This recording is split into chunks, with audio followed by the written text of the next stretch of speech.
fairly important because our guitar is going to rely on them obviously when we're playing with a strap, and also it's important we get the location right because that will also affect the balance of the guitar when we're playing with the strap.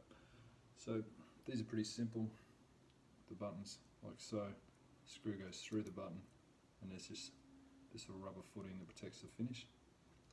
Now location on an SG or a Les Paul for that matter as well, it's normally dead center on the lower bout, and there's a few different places you can put it on an SG. I like to put it on the neck heel, so we'll turn the guitar over and do that next.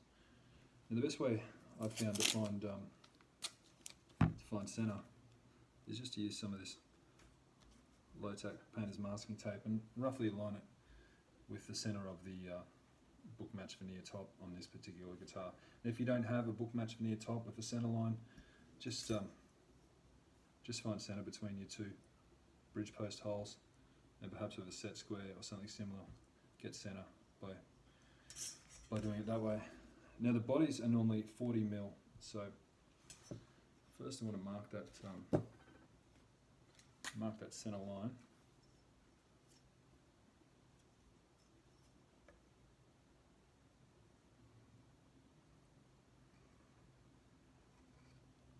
Obviously using the tape means we don't have to mark the body at all.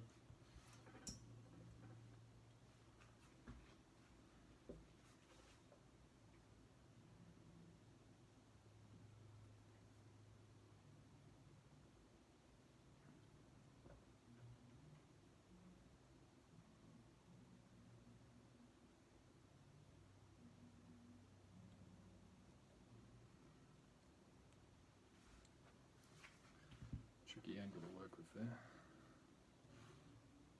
Okay, we're pretty good. And then just come down 20mm. The bodies are, as I said, 40mm.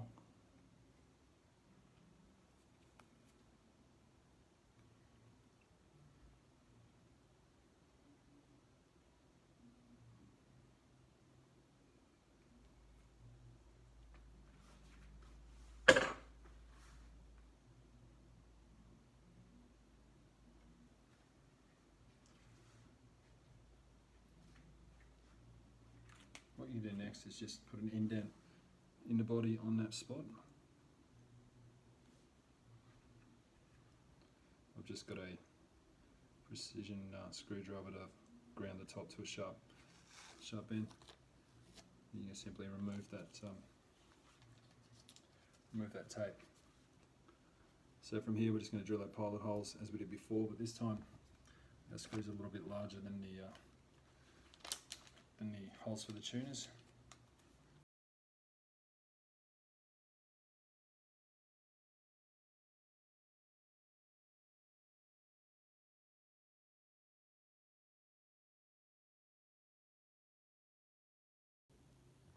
So I'm just doing it the same way on the heel. I've just used some tape, used my set square to find center. I'm just going to mark that location for the pilot hole.